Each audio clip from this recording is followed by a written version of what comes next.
Hero Alam সাংসদ হলে আপনাদের খুব লজ্জা হয়, তাই না?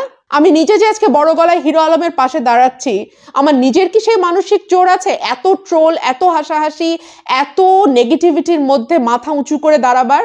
লজ্জাজনকভাবে ফলাফল চুরি হয়েছে। হিরো আলমকে নিয়ে সমাজে নানান রকম কথা আছে, তর্ক বিতর্ক আছে।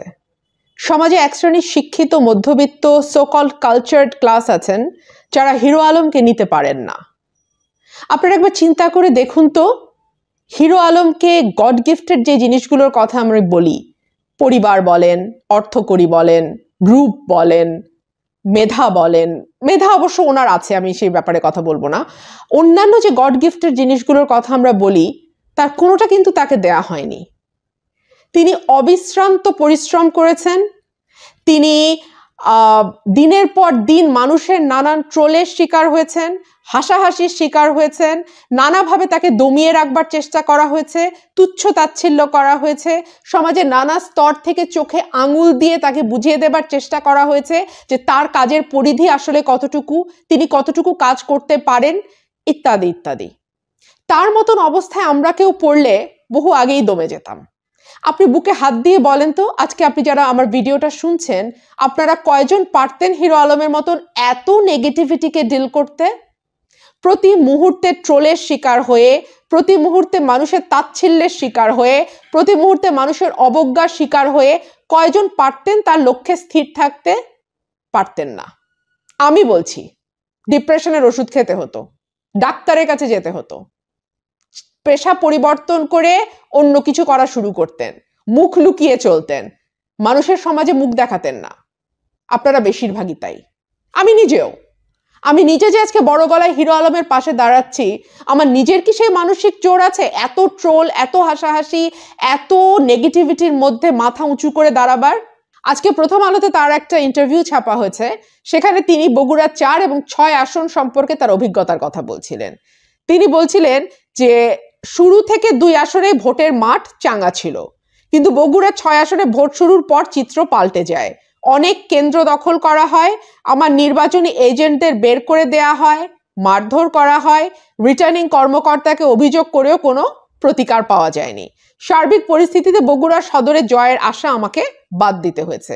সেখানে পরিকল্পিতভাবে আমাকে হারিয়ে দেওয়ায় জামানত বাজেয়াপ্ত হয়েছে, তার এজেন্টকে বের করে দেওয়া হয়েছে, তাদের মারধর করা হয়েছে, নানান রকম ভাবে ভোট জালিয়াতি হয়েছে এবং যার ফলাফল হিসেবে তিনি বগুড়া 6 আসন বা সদরে জামানত হারিয়েছেন। তবে বগুড়া 4 কাহালু নন্দীগ্রাম আসনে ভোট সুষ্ঠুভাবে হয়েছে। দেখুন, তিনি কিন্তু একবারও বলেননি যে কাহালু নন্দীগ্রামে কোনো রকম কোনো কারচুপি হয়েছে বা ভোট জালিয়াতি হয়েছে। তিনি পরিষ্কার বলেছেন কাহালু নন্দীগ্রামে ভোট সুষ্ঠু হয়েছে।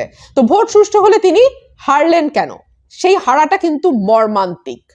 আমি ওনার ভাষা একটু পড়ে শোনাই, উনি কি বলেছেন প্রথম আলোকে। উনি বলেছেন এই আসলে ভোট চুরি হয়নি, লজ্জাজনকভাবে ফলাফল চুরি হয়েছে। ভোট চুরি হয়নি, ফলাফলটা চুরি হয়েছে।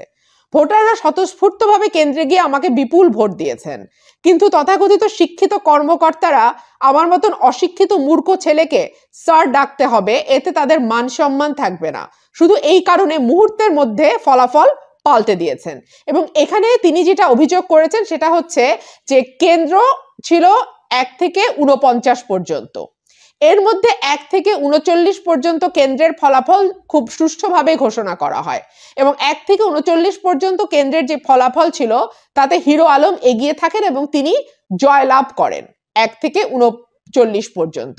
কিন্তু শেষের যেই 10টি আসন, 40 থেকে 49 পর্যন্ত যে 10টি আসন, সেই 10টি আসনের কোনো ফলাফল তারা কেন্দ্রভিত্তিক ঘোষণা করেনি, বরং তাড়াহুড়ো করে হঠাৎ করে সেখানে আরেকজন যে প্রার্থী জাসদের AKM রেজাউল করিম, তাকে মশাল প্রতীকে বেশি ভোট দেখিয়ে জয়ী ঘোষণা করে।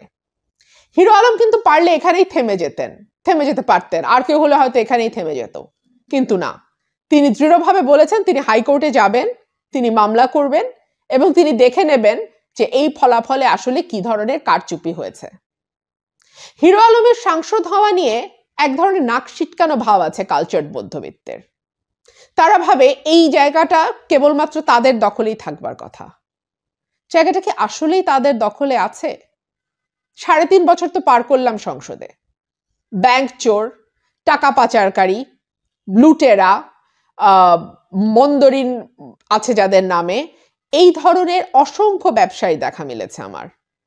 এই 3.5 বছরে আমি একজনকেও দেখিনি যিনি সত্যিকারভাবে সাংসদ হয়ে উঠবার জন্যে কাজ করছেন। আমাদের কনস্টিটিউশনে তো কোথাও লেখা নেই যে অমুক অমুক পাস হতে হবে সাংসদ হতে হলে, শুধু বয়সের একটা সীমা দেয়া আছে এবং জাত বাংলাদেশি হতে হবে, অপ্রকৃতিস্থ হলে হবে না, আপনার দেউলিয়া হলে হবে না। তো হিরো আলম তো অপ্রকৃতিস্থও নন, দেউলিয়াও নন, তিনি তার যে বয়স 25 বছর সেটাও তার হয়েছে। তো তাহলে কেন তিনি নির্বাচনে প্রার্থী হতে পারবেন না?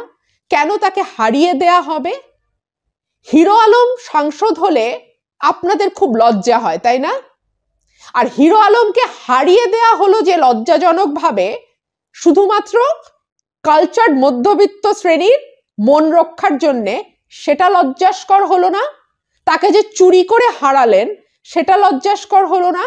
জনগণের রায়টাকে যে আপনারা ঘুরিয়ে দিলেন সেটা লজ্জাস্কর হলো না? নিজেকে প্রশ্ন করুন, উত্তর পাবেন।